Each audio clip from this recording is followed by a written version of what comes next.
सखी सहेली।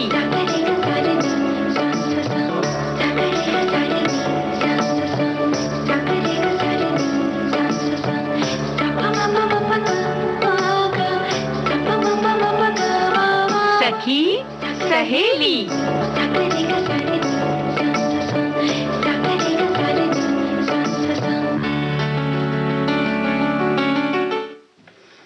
सभी सखियों, श्रोताओं को और रेणु जी आपको मेरा प्यार भरा नमस्कार। नमस्कार नमस्कार मंजरी, स्वागत है कार्यक्रम में और हमारे सभी तमाम श्रोताओं को मेरा भी नमस्कार जी।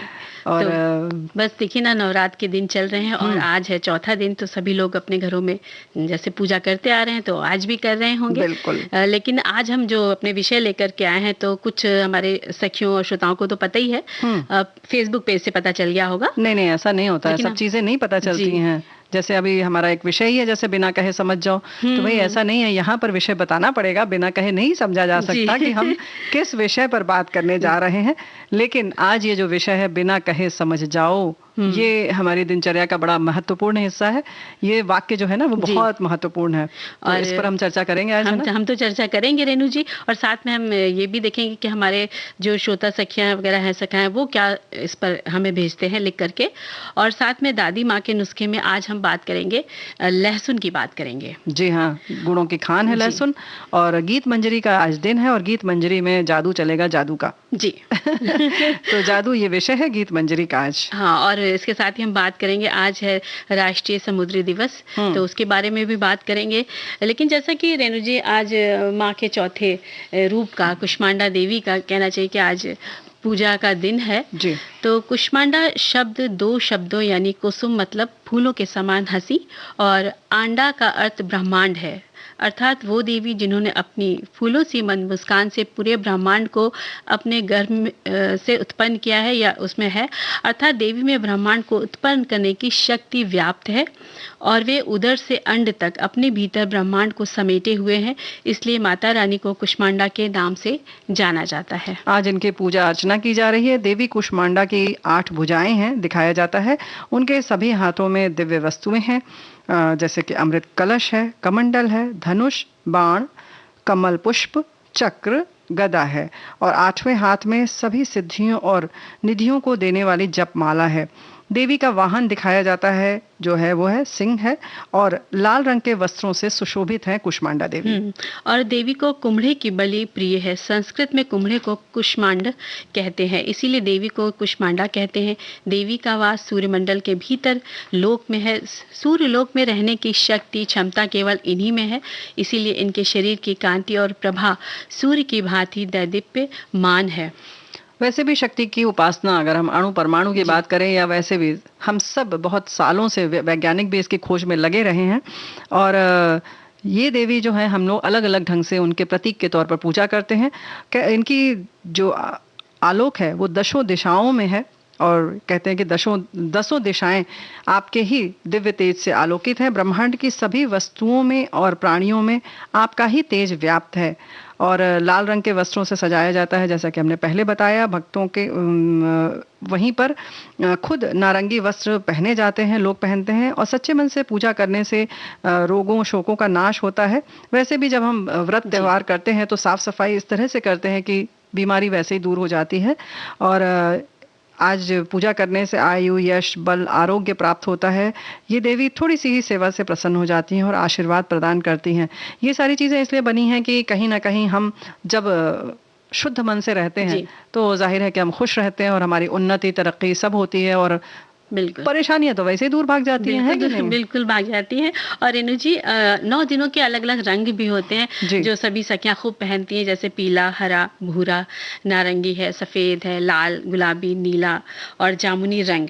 और माता के जो भाई कीर्तन होते हैं, उनके भजन है, भंडारे हैं, जगराता है, वो तो हर घर में धूम मचाते हैं। लेकिन ये जो 9 रंगों की बात होती है वो सब बहुत सारी चीजें इसलिए हैं कि कुछ लोगों को केवल पीला रंग पसंद आता है, कुछ को केवल नारंगी नारंगी, कुछ को केवल सफेद। तो भाई ये सब दिन जब आते हैं तो हम कहीं ना कहीं इन सब रंगों को भी पहनते हैं, ये मान करके आज इसको पहनना है। तो कुछ चीजें जब बाध्यता हो जाती हैं तो हम उनका प्रयोग करते हैं, फिर लगता है अच्छा ये रंग भी हमारे ऊपर अच्छा लग रहा है, फिर उसका इस्तेमाल करने लगते हैं। तो ये सब चीजें कुछ इसलिए भी शायद बनी हैं। लेकिन जैसे कि तुमने कहा कि सब जगह पूजा अर्चन हो रही है तो हम भी करते हैं जी।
तो देवी जी का एक भजन जो कहते गीत सुना जिसमें वो प्रार्थना कर रही है, तो बहुत प्यारा सा ये गीत था। और देखिए अब आज हम दिवस जो है वो मना रहे हैं, राष्ट्रीय समुद्री दिवस। और जब भी हम किसी विशाल समुद्र तट को देखने के लिए जाते हैं तो आश्चर्य से भर जाते हैं, और इतना जल हमें दिखाई देता है, दूर दूर तक नज़र जहाँ भी फैलाते हैं चारों तरफ जल ही जल दिखता है। और कहीं जब हम देखते हैं कि सूरज डूब रहा है तो उस वक्त ऐसा लगता है कि क्या ये सूरज जल में जा रहा है या उधर दूसरी तरफ कहीं डूब रहा है, ऐसा बिल्कुल। प्रतीत होता है। बड़ा खूबसूरत इसका ऐसे ही दृश्य होता है। सूर्योदय के समय भी तो कहीं लगता जी, है ना ऐसे ही। जी। बिल्कुल। और बस हवाएँ वहाँ की बहुत सुंदर और शीतल लगती हैं जब हम उस जगह जाते हैं समुद्र के किनारे। और जैसे जहाँ भी, जैसे मान लीजिए हम यहाँ पर अपने मुंबई में रह रहे हैं, यहाँ के समुद्र के किनारे गए, तो वहाँ का अलग सुखद अनुभव होता है। और वैसे ही जी, मुंबई ही नहीं, और बहुत सारे जी। हमारे देश जो है इस मामले में बहुत समृद्ध है। वैसे भी देखा जाए तो हमारा तीन तरफ से, बल्कि पूरा दक्षिण और इधर से लेकर पूरा उड़ीसा से लेकर सब कुछ तो समुद्र से ही घिरा है। उधर हिमालय है तो इधर तीन तीन समुद्र से हम घिरे हुए हैं। तो ये हम बड़े कहना चाहिए सौभाग्यशाली है हमारा जी, देश और हम सब, कि कहीं का भी तट हो, है ना। बिल्कुल। बहुत सुंदर नज़ारे होते हैं, चाहे वो गोवा के तट हो, उड़ीसा का हो, केरल का हो। बहुत सारी ऐसी जगहें हैं जहां पर आप किनारे बैठकर इसका आनंद ले सकते हैं। और इस वर्ष जो बात अगर होती है तो राष्ट्रीय समुद्री दिवस या सागरीय दिवस इसे कहते हैं, ये 59वां दिवस मनाया जा रहा है, क्योंकि ये 5 अप्रैल 1919 को जो घटना हुई थी, इस जी। वजह से ये मनाया जाता है। वो घटना तुम बताओ मंजरी। हाँ, 5 अप्रैल सन 1919 को पहला भारतीय स्टीम जहाज मुंबई से Scindia steel navigation company limited ने एसएस लॉयल्टी, जो कि एक स्टीम शिप था, उसे लंदन की पहली समुद्री यात्रा के लिए अंतर्राष्ट्रीय जल क्षेत्र से उसमें उतारा था। और इसकी याद में 5 अप्रैल 1964 से प्रतिवर्ष ये दिवस मनाया जा रहा है। राष्ट्रीय समुद्री दिवस, नेशनल मैरीटाइम डे का उद्देश्य लोगों में समुद्री व्यापार यानी मैरिन ट्रेड और यातायात के प्रति जागरूकता फैलाना है। बिल्कुल, जिससे कि इस माध्यम से लोग प्रचार कर, मतलब व्यापार करें, घूमें फिरें, यात्राएं करें और राष्ट्रीय समुद्री विभाग की सुविधाओं को भी प्राप्त करें। विशाल जलधारा के बीच अपने को एक बेड़े में जहाज की यात्रा में देखना बहुत रोमांचकारी होता है। वैसे तो खुद आप ना बैठे हो, केवल देखना भी बड़ा जी, रोमांचकारी होता है, और जब बैठते हैं उसका अलग अनुभव होता है ना। बाकी यातायात की सैर तो हम कर लेते हैं, लेकिन जहाज के द्वारा बहुत कम यात्रा लोग कर पाते हैं। फिर भी छोटी मोटी जो जेट्टी होती हैं, जी, जो जैसे कि एलिफेंटा के हो या बहुत सारी और जगहों पर हम जब जाते हैं, या जैसे कि अगर हम बात करें कन्याकुमारी में, तो हम रॉक मेमोरियल पर जब जाते हैं, विवेकानंद, तो भी हम उस जेट्टी पर जेट्टी बैठते पर हैं। से जाते हैं। हाँ, जी, तो इस तरह से एक यात्रा होती है, और तेज हवाओं का बवंडर आता है तो कभी कोहरे का घना पर्दा होता है, तो कुछ इस तरीके का आनंद होता है, तो कभी मूसलाधार बारिश होती है। और इन सब के बीच रह पाना कोई आसान नहीं होता है। जो लोग महीनों जी। रहते हैं, कभी कभी तो वर्ष भर रहते हैं जहाज समुद्री, में, हाँ, हाँ, जहाज पे रहते उसमें हैं। कहीं उनको धरती नहीं दिखाई पड़ती, तो बड़ा कठिन होता है, लेकिन फिर भी एक आनंददायक होता है। इन सब चीजों के बारे में बातें करना, उनका अनुभव करना आज का दिन इसीलिए मनाया जाता है। बिल्कुल। और भारत का 90% व्यापार समुद्री मार्गों से होता है, और इससे ये पता चलता है कि भारतीय पोत और जहाज़ों की देश की अर्थव्यवस्था में कितनी बड़ी भूमिका है। आज के दिन भारतीय नौसैन्य अफसरों और नाविकों को सम्मान दिया जाता है, और देश की युवाओं को समुद्री गतिविधियों से जुड़ने और शामिल होने के लिए प्रेरित भी किया जाता है। एक रोजगार की सुविधा भी मिलती है और जानकारी भी मिलती है। और हमारे साथी ने लिखा है कि राष्ट्रीय समुद्री दिवस भारत के लिए बहुत खास है। दरअसल राष्ट्रीय समुद्री दिवस 5 महासागरों में व्यापार को सुविधाजनक बनाकर समुद्री अर्थव्यवस्था के राष्ट्रीय सहयोग का प्रतीक है। अप्रैल 2017 से फरवरी 2018 के आंकड़ों पर अगर नजर डालें तो दुनिया का 16वां सबसे बड़ा देश है। देश का समुद्री व्यापार लगभग 12 प्रमुख बंदरगाहों से होता है, और देश के समुद्र तट की बात करें तो ये 7,517 किलोमीटर लंबा है। 6.17 लाख किलो माल ढुलाई देश के प्रमुख बंदरगाहों से होती है। दिसंबर 2018 तक भारत में 43 शिपिंग कंपनियां हैं, जिनके पास कुल 12.69 मिलियन सकल टन भार के साथ 1,401 जहाज हैं। तो बहुत महत्वपूर्ण जानकारी इन्होंने दी है भाई, इन्होंने। है ना। और रेणु जी, साथ ही प्रदूषण की समस्या भी नहीं होती है जब हम इसमें यात्रा के लिए जाते हैं, और अन्य की अपेक्षा जो सस्ता भी पड़ता है। और समुद्र तट सिर्फ मनोरंजन भर नहीं है, आज बड़े विशाल व्यापार के केंद्र बन गए हैं। और इसकी प्रगति के लिए, आज के दिवस के लिए उन सभी लोगों को हार्दिक शुभकामनाएं देते हैं, और इसमें अपना योगदान और जो सेवाएं दे रहे हैं उनके लिए खास है ये दिन। तो बिल्कुल खास तो है ही, लेकिन उसके संग संग एक और खास बात ये है कि समुद्र इतना विशाल है, लेकिन इतना बेबस है कि इतने विशाल जलराशि होने के बाद भी वो बह नहीं सकता। जी लेकिन हम यहाँ पर संगीत की धारा जरूर बहा सकते हैं।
दिल जिसे पुकारता है, दिल तो समझता है, कभी कभी पुकार पहुंचती है और कभी कभी नहीं भी पहुंचती है। बिल्कुल नहीं पहुंचती है, और तब यही होता है ना कि बिना कहे समझ जाओ, है ना? नहीं, तब पुकार ही नहीं पहुंची, तब कैसे समझेंगे? हाँ, ये बात भी है। फिर लगता है कहीं ना कहीं कुछ कमी रह कुछ गई कमी है। रह गई, तो बिल्कुल। भाई ऐसे साथी की तलाश रहती है कि जो बिना कहे समझ जाए।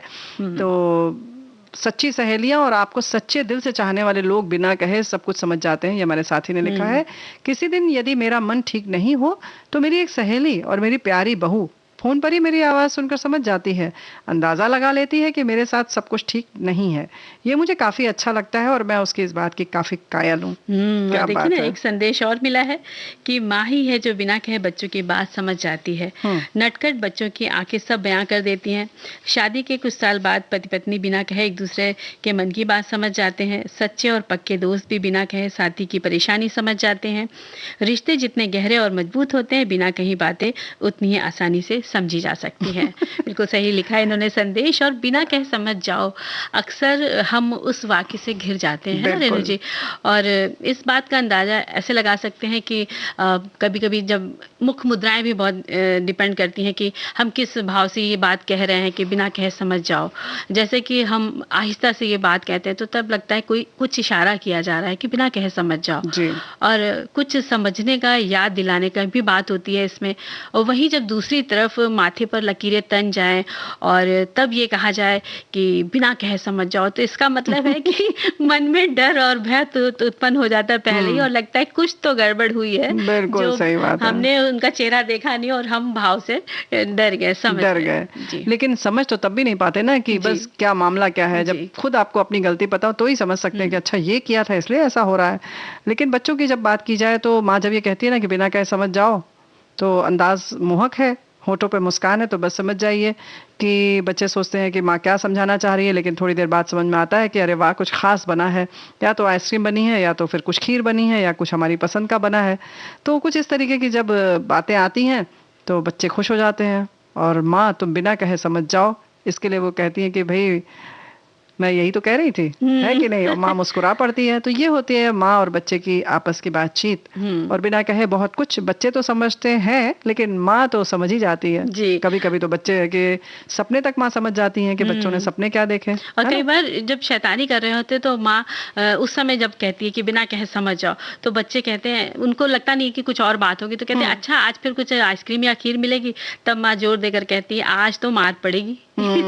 और उस दिन से बच्चे ये भी समझने लग जाते हैं कि भाई बिना कहे समझ जाओ का मतलब ये भी हो सकता है। और वहीं जब दोस्त कहते हैं बिना कहे समझ जाओ, तो इसका मतलब ये होता है कि आज उनको होमवर्क पूरा करने के लिए तुम्हारी कॉपी की जरूरत है।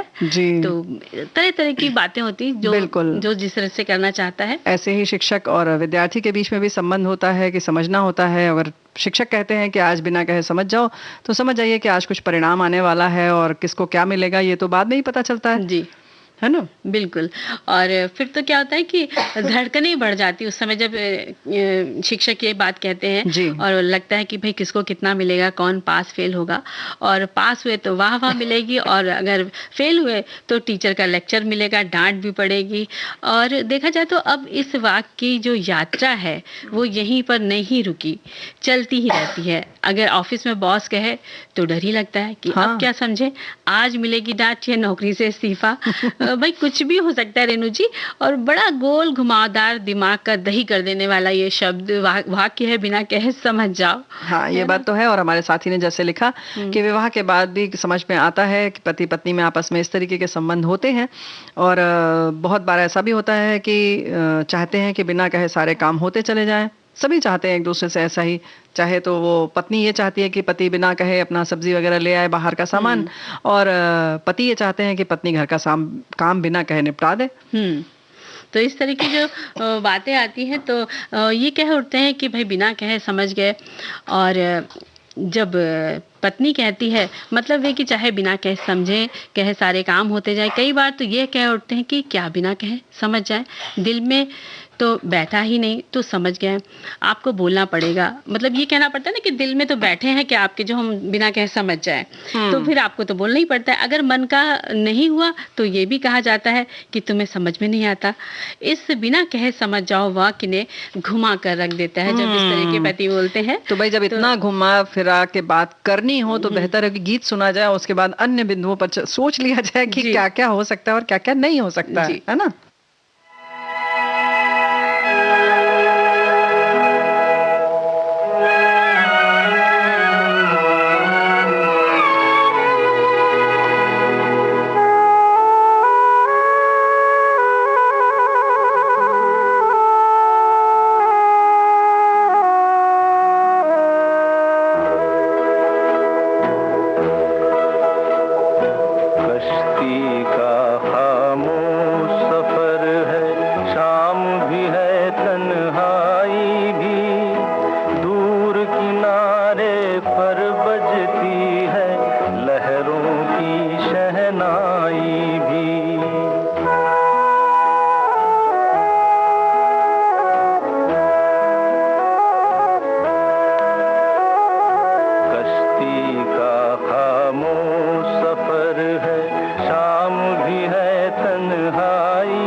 कुछ कहना है, आज मुझे कुछ कहना है, लेकिन ये शर्मीली निगाहें मुझको इजाजत दे तो कहूँ, खुद मेरी बेताब उमंगे थोड़ी फुर्सत दे तो कहूँ। आज मुझे कुछ कहना है, आज मुझे कुछ कहना है। जो कुछ तुमको कहना है वो मेरे ही दिल की बात न हो, जो है मेरे ख्वाबों की मंजिल उस मंजिल की बात न हो। कहते हुए डर सा लगता है, कहकर बातन खो बैठूं, ये जो जरा सा साथ मिला है ये भी साथ न खो बैठूं। कब से तुम्हारे रास्ते में मैं फूल बिछाए बैठी हूँ, कह भी चुको जो कहना है मैं आस लगाए बैठी हूँ। दिल ने दिल की बात समझ ली, अब मुँह से क्या कहना है, आज नहीं तो कल कह लेंगे, अब तो साथ ही रहना है। कह भी चुको जो कहना है, छोड़ो अब क्या कहना है। वैसे देखा जाए तो बात को कहने के लिए बहुत सारे माध्यम हैं। हमारे साथी लिखकर भेज रहे हैं, कोई व्यक्तित्व परेशानी में हो और वो व्यक्ति परेशानी में हो और वो किसी को न बताए, पर चेहरा तो बात को बहुत हद तक बयां कर ही देता है। वैसे ही हमारे दोस्त कहे बिना हमारे दुख को में सम्मिलित हो जाते हैं, वैसे ही हमारी खुशी भी बिना बताए चेहरे तक आ जाती है। और देखिए ये एक और संदेश आया है कि आप कहें वो समझे ये भाषा है, आप कहें वो ना समझे ये दुख है, आप कहें बिना जो समझा जाए यही खुशी है।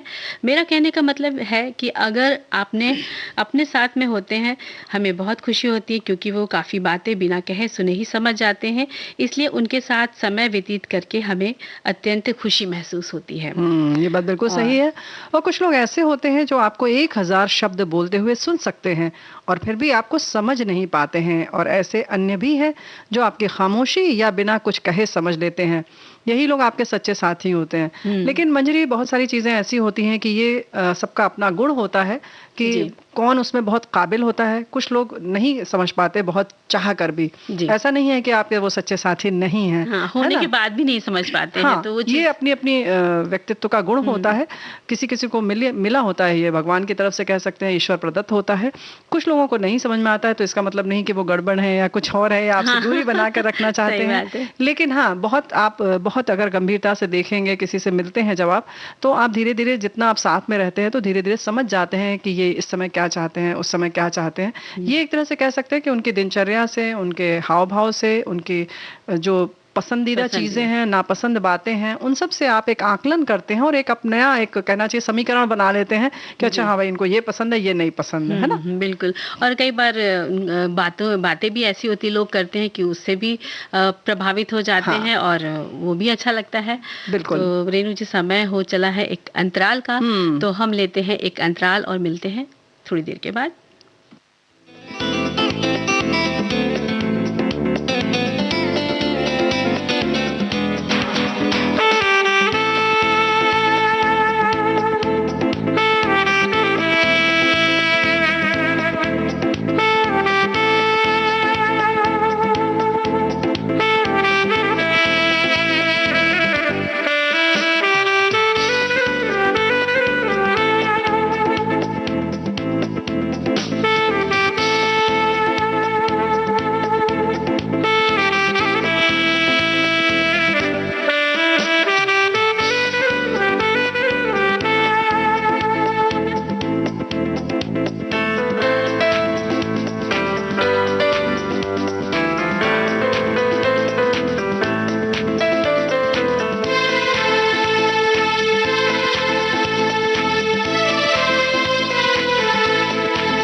नजर मुझे इजाजत दे। हमारे साथी लिखकर भेज रहे हैं, आज मुझे कुछ कहना है लेकिन ये शर्मीली नजर मुझे इजाजत दे। क्या बात है, बहुत सुंदर आपने लिखा है। बिल्कुल। और इजाजत देनी चाहिए। ऐसे ही हमारी एक साथी ने और लिखा है कि मैं तो बहुत कम खामोशी को समझ पाती हूँ, मैं बहुत कम खामोशी को समझ पाती हूँ, पर प्यार बहुत करती हूँ सबसे। तो ये बात बिल्कुल सही है कि दिल की बात केवल समझ लेना ही प्यार की परिभाषा नहीं है, और भी बहुत सारे तरीके हैं। लेकिन हाँ, नजर है ये बहुत बड़ी जादूगरनी है, तो इसके जादू से बहुत कम लोग बच पाते हैं ना। जी जी, और जादू हर जगह समाया हुआ है, बिल्कुल। लेकिन हमें उसे देखने और समझने की नजर चाहिए। वैसे तो जब जादू शब्द की बात आती है तो हमें उसके कारनामे याद आने लग जाते हैं, रहस्यमय खेल तमाशों की दुनिया की ओर खींचे चले जाते हैं, और जादू की बात चलती है तो वो जादूगर याद आ जाता है जो हमारे स्कूल में आकर जादू का शो किया करते थे। हाँ। और जैसे कभी थैले में से कबूतर निकाल देते तो कभी कान से सिक्के, हाँ, और कभी कागज के टुकड़ों से फूल बना देते थे, या कपड़ों के टुकड़े जोड़ जोड़ कर एक लंबी सी डोरी लगा देते थे जो खत्म ही नहीं होती थी। कभी कभी तो नाक से निकालते थे वो रस्सी, कभी कभी किसी की घड़ी गायब कर दी जाती थी, कभी डिब्बे से लकड़ी निकाल देते थे, और कभी खुद भी गायब हो जाते थे। और अब ये तो उसकी मेहनत, लगन और हाथ की सफाई का हुनर है, सब हमारी आंखों के सामने होता है और हम उसे देख नहीं पाते। यही तो है करिश्माई कला। कभी कभी तो पूरे स्टेज से छोटा सा हाथी का बच्चा लाते हैं और वो गायब कर देते हैं, जैसे तो लड़की भी गायब कर देते हैं, नहीं? हाँ, जैसे लड़की गायब करते हैं, इसे तो जादू कहते हैं। बिल्कुल। और जादू भरी किस्से कहानियां रेणु जी आज भी रोमांच से भर देते हैं। या हम सीरियल देख रहे हैं जादू, या कोई कार्टून की बात करें, उसमें भी जादू भरी दुनिया मन को और मतलब इतनी लुभाती है कि हम किसी कल्पना लोक में पहुंच जाते हैं। और वैसे हमें ये देखना है कि जादू एक शब्द भर नहीं है, ये कहीं ना कहीं छुपा हुआ है, बल्कि यूं कह ले कि जादू कहाँ नहीं है। जब अब जादूगर को तो हम देख लेते, लेकिन क्या हमने कभी उस महान ईश्वर रूपी जादूगर को देखा है? किसी ने नहीं देखा। हम उसकी छवि की कल्पना में खोए रहते हैं। ये धीरे धीरे अब हम लोग ऐसे जादू की बातें करेंगे तो पता चलेगा कि जादू आखिर से छुपा कहाँ हुआ है। बिल्कुल, उसने प्राकृतिक सौंदर्य से धरती का अद्भुत श्रृंगार किया है। चारों ओर हरी हरी छटा बिखेरी हुई है, अनगिनत रंगों के पुष्प खिलाए हैं, अनगिनत आकार प्रकार के पशु पक्षी जीव जंतु बनाए हैं, और उनको देखते ही हम सम्मोहित हो जाते हैं। एक टक उसे निहारते ही रहते हैं और लगता है पता नहीं किस बंधन में हम बंधे हुए हैं। और कितने उसने मौसम बनाए हैं जिनकी कल्पना उनके आने के स्वागत में हम जुट जाते हैं, चाहे वो बसंत की बहार हो या सावन की छटा हो या फुहार हो। सर्दी गर्मी का मौसम हमें आनंद से भर देते हैं, और हमारे दिल में छुपा है प्यार का एहसास, और उस जादू से मौसम भी हसीन लगने लग जाते हैं। फिर दिल पर काबू कहाँ रहता है। 10, 9, 8, 7, 6, 5, 4, 3, 2, 1, let's start the fun.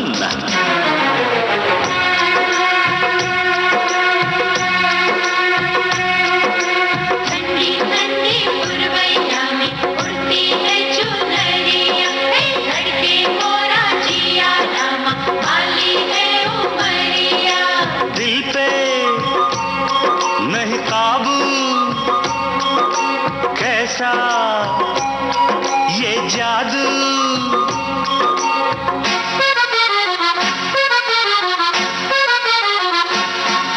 ये मौसम का जादू है मितवा, न अब दिल पे काबू है मितवा। मेरा जिसमें खो गए, दीवाने से हो गए, नजारा वो हर सू है मितवा।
मौसम का जादू है मितवा, ना अब दिल पे काबू है मितवा, नैना जिसमें खो गए दीवाने से हो गए, नजारा वो हर सू है मितवा।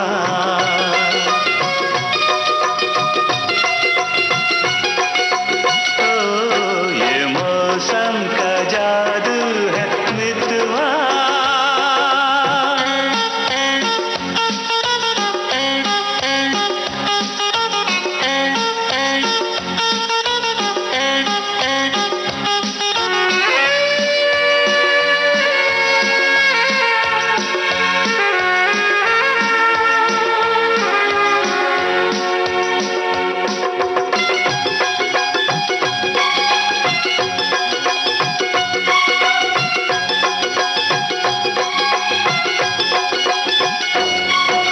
सच्ची सच्ची बोलना, भेद न छुपाना, कौन नगर से आए, कौन दिशा है जाना।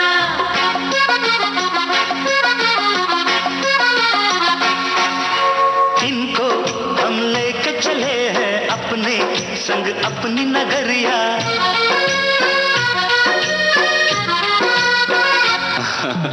इनको हम लेके चले हैं अपने संग अपनी नगरिया। हरे संग अनजाने का उस पर अनजान डगरिया। फिर कैसे तुम दूर इतने संग आ गई मेरी गोरिया। ये मौसम का जादू है मितवा, मितवा अब दिल पे काबू है मितवा,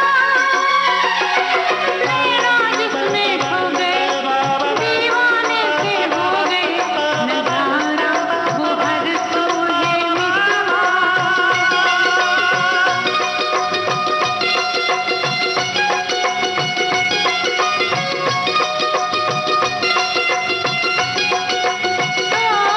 ये मौसम का जादू है मितवा। तो मौसम के जादू में जो जब गर्मी का मौसम आता है तो उसका भी एक जादू होता है जो बचपन की यादों का एक पिटारा भरा होता है उस गर्मी के मौसम में, और बचपन के अनमोल पलों का होता है संगी साथियों के साथ एक ऐसा जादू होता है जो हम उनके साथ बिताते हैं उन दिनों, और वो हमें उम्र भर याद आते हैं कि लेकिन बचपन जो होता है वो जाने के बाद लौट के नहीं आता है, हम उसी के जादू की यादों के मोह पाश में बंधे रहते हैं। बिल्कुल। और माँ की बात की जाए, जब बचपन की बात आती है तो उससे पहले माँ की बात आती है। माँ जो हमें जन्म देती है, हमारे सबसे करीब होती है, उसके स्नेह ममता का जादू इतना गहरा होता है कि उसके न होने पर भी वो पास ही होती है हरदम। हम उसकी यादों के जादू में उन्हें खोजते रहते हैं। ऐसे ही हम कह उठते हैं कि माँ तुम्हारे हाथों में तो जादू है, क्या खाना बनाती हो, कभी थकती नहीं, जिसने जो मांगा तुमने अपने हाथ रूपी ये छड़ी घुमाई और बना लाई। अच्छा माँ, ये तुमने कैसे किया, क्या तुम जादू जानती हो? और ऐसे ही किसी भी परेशानियों में घिरे होते हैं तो पिता का साया और उनके स्पर्श से जब वो सिर पर हाथ रखते हैं, एक जादू ही तो है जो दिल उनके प्रति कृतज्ञ हो उठता है, और उनकी एक झप्पी जो है वो जादू की झप्पी बन जाती है। उनके पास सारी समस्याओं का हल होता है। बिल्कुल जी। और वैसे ही किसी की बातों में जादू होता है, हम एक बार सुनते हैं और बार बार सुनने को दिल करता है। बस लगता है कि वो बोलता रहे, क्योंकि उसकी बातों में, आवाज में जादू इस तरह से घुला होता है कि पूछो मत। किसी के व्यक्ति के व्यक्तित्व में इतना जादू होता है कि हम उसके प्रति आकर्षित होते चले जाते हैं। वो जहाँ खड़ा हो जाता है, जिस महफिल में वो बैठ जाए, बस उसके जादू से सब बंध जाते हैं। और बस ये महिला या पुरुष कोई भी हो सकता है। जी। और उन नज़रों की बात हम क्यों ना करें रेणु जी, कैसे ना करें नज़रों की बात। इन नज़रों नैनों में तो इतना जादू समाया होता है कि ये दिल को धड़कने से पे मजबूर कर देती हैं, और तभी तो प्यार मोहब्बत के एहसास फिजाओं में अपनी सुगंध बिखेरने लग जाते हैं, और दिल से दिल के तार जुड़े और रिश्ता भावनाओं का जादू से भर जाता है, प्यार के जादू से, इश्क के जादू से, और कैसा ये दीवाना बना देता है।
चलते, तुमने छेड़ा तो हम क्या संभलते।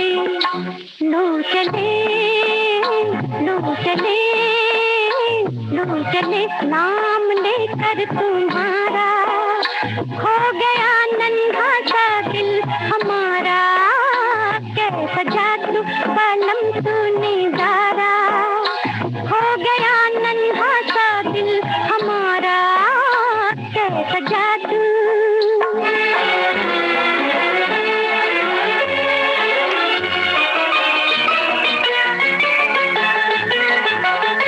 होश भी थोड़ा थोड़ा, नशा भी, दर्द भी थोड़ा थोड़ा, मजा भी।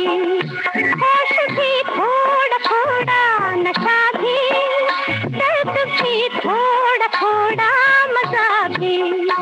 तीर सैया, तीर सैया, तीर सैया, जब तूने मारा, हो गया नन्हा सा दिल हमारा, कैसा जादू बालम तूने डारा, हो गया नन्हा सा दिल हमारा, कैसा जादू।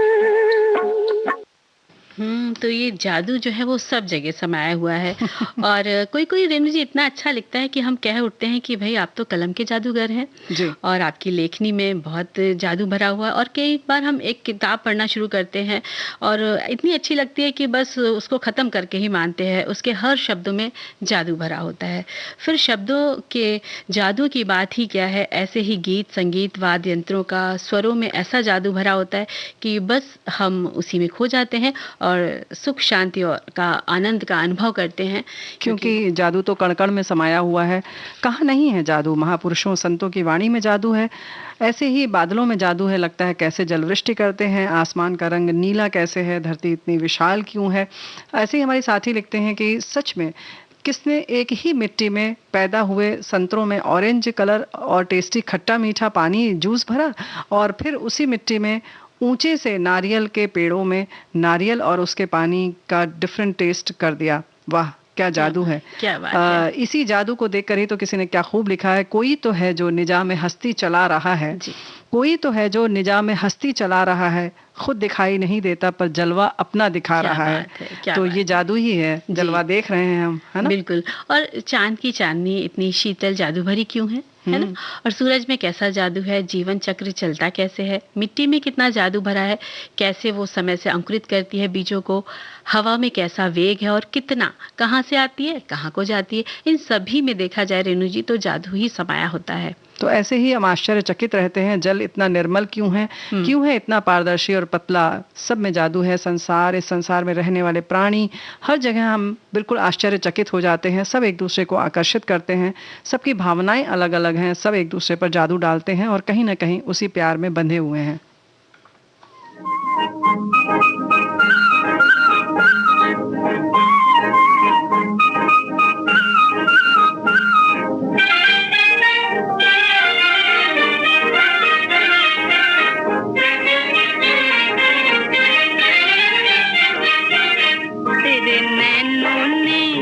तेरे नैनों ने चोरी किया मेरा छोटा सा जिया, परदेसिया हाय तेरे नैनों ने चोरी किया मेरा छोटा सा जिया, परदेसिया हाय तेरे नैनों ने चोरी किया।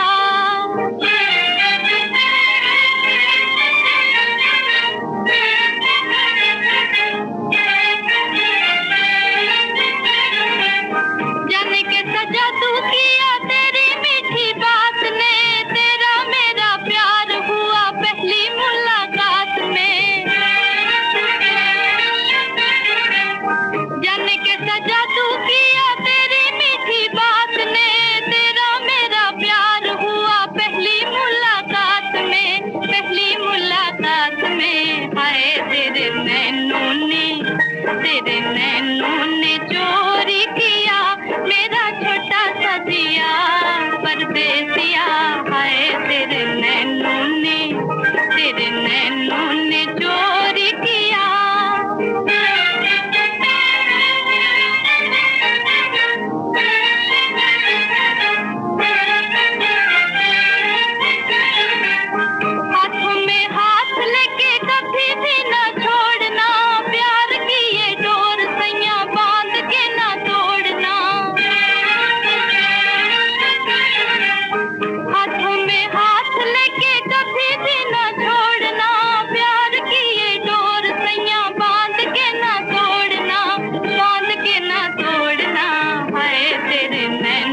नैनो ने चोरी किया, तो बस अब हम लोग चलते हैं दादी के नुस्खों की तरफ। हाँ, क्योंकि छोटी छोटी चीजें जी। जो हैं जो जिया चुरा लेती हैं, तो जो जिया हमारा है वो बहुत नाजुक है, इनको संभाल कर रखना बहुत जरूरी है। और इसके लिए बड़ी खास मुफीद चीज है लहसुन, जिसमें खुद भी जादू भरा हुआ है। ये अगर हम इस्तेमाल करते रहें तो हमारा हृदय भी बड़ा मजबूत रहता है ना। बिल्कुल मजबूत रहता है, पाचन भी इससे बहुत दुरुस्त रहता है। अगर हम रोज खाली पेट 1 या 2 कली लहसुन की खाते हैं तो सर्दी जुकाम में भी राहत मिलती है और पाचन क्रिया तो अच्छी रहती है और साथ में वजन भी कम होता है। क्योंकि कोलेस्ट्रॉल नियंत्रित करता है, रोज खाने से मौजूद एंटी माइक्रोबियल गुण जो इसके हैं वो मजबूत करते हैं, आपकी आंखों को मजबूत बना सकते हैं, आंखों की रोशनी भी तेज होती है।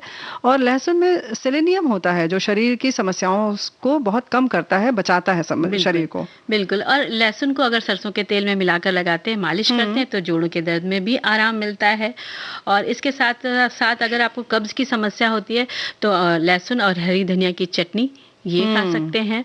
बिल्कुल। और इसके साथ साथ यूटीआई यानी कि यूरिनरी ट्रैक इन्फेक्शन जो होता है, यानी मूत्र मार्ग में संक्रमण जो होता है, वैसे ही किडनी का जो इन्फेक्शन होता है उसकी भी समस्याओं से ये बचा सकता है। और रूसी को दूर करने के लिए कुछ कलियों का पेस्ट बना लीजिए, उसमें शहद मिलाकर आप सिर की त्वचा पर लगाइए और 10-15 मिनट बाद आप किसी माइल्ड शैम्पू से आप धो दीजिए, तो आपकी ये समस्या से भी आपको निजात मिलेगी। क्या बात है। इसके साथ साथ इसकी तासीर गर्म होती है, जिन्हें लेकिन बाकी सुविधाएं तो हैं, इसका जादू हम बता रहे हैं। जिनको लेकिन एलर्जी है वो जरूर इस बात का ख्याल रखें कि इसका सेवन न करें। और खास तौर से गर्भवती महिलाओं से भी कहा जाता है कि इसे न खाएं, मौसम के हिसाब से ही इसका प्रयोग करना चाहिए। और वैसे सर्दियों में जैसे हमने पहले ही कहा कि इससे बड़ा लाभ मिलता है। इसके संग संग मंजरी दांत में दर्द हो तो वहाँ एक कली अगर दबा ली जाए तो राहत मिलती है दर्द में। बिल्कुल। और मच्छरों को भगाने के लिए बता देते रेनू जी, लहसुन को पानी में उबाल करके आप स्प्रे बॉटल में रख लीजिए और बस घर के कोने कोने में छिड़क दीजिए, तो इसकी जो गंध होती है उससे मच्छर भाग जाते हैं। क्या बात है। लेकिन इंसान तो नहीं भाग जाएंगे? नहीं, इंसान नहीं भागेगा। थोड़ी देर बाद तो फिर हम लोग, आप कुछ बता रही तो फिर हम चले, या तो एक गीत सुन लेते, मन तो यही कर रहा है। ठीक है।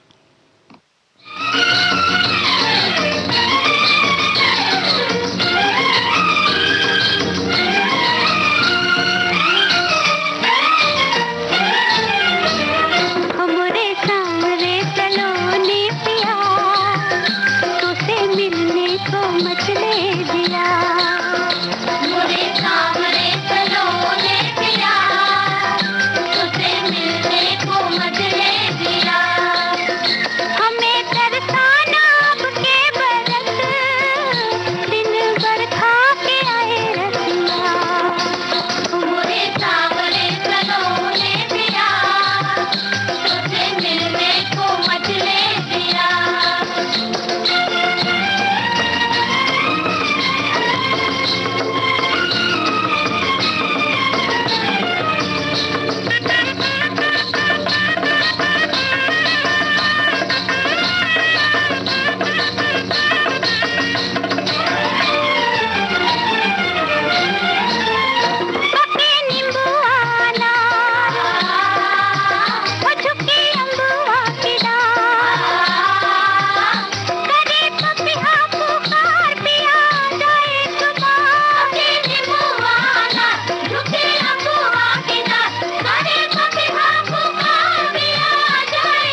तो रेणु जी, ये गीत हमने सुना और इसके साथ एक संदेश मिला है कि भगवान सबसे बड़े जादूगर हैं, उनके चमत्कार हमेशा होते हैं, प्रार्थना एक अद्भुत अस्त्र है। तो भाई मिलने को जैसे जिया करता है ना कि कौन जादूगर है, कैसे मिले, तो ये कौन चित्रकार है, ऐसे भी गीत बने हुए हैं। वाकई वो जो उसकी जो बातें हैं वाकई अचरज भरी हैं। और इन सब चीजों को देख के सबके मनोभाव भी कितने अलग अलग होते हैं ना।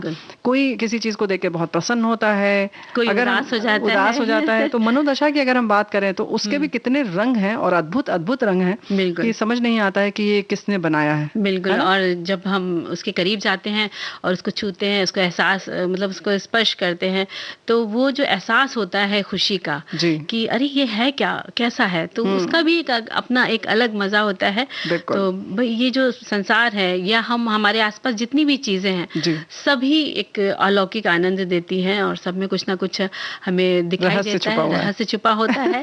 हम जानना चाहें तो बारीकी से तो हम सबको समझ भी सकते हैं, अपने आसपास की छोटी छोटी चीजों को भी देख करके हम समझ सकते हैं। मन को साफ रखें, ज्यादा फालतू की चीजों में न उलझे तो बेहतर है, तभी हम कार्यक्रम भी समय से समाप्त कर पाएंगे। मंजरी, बिल्कुल समाप्त कर पाएंगे और थोड़ी देर में बस हो ही जाए, समय होने वाला है। तो भाई समय का ख्याल रखना बहुत जरूरी है और ये बात बिल्कुल सही है कि हम अगर थोड़ा सजग रहेंगे और मन को अपने साफ रखना, हम फिर से इसलिए कह रहे हैं क्योंकि वाकई अगर आपका दिल साफ है तो सब चीज बड़ी आसानी से दिखती है, समझ में आती है, अच्छी अच्छी चीजें आकर्षित होती हैं। इसी के साथ आज कार्यक्रम हम समाप्त करते हैं और रेणु चतुर्वेदी और मंजरी वर्मा का नमस्कार।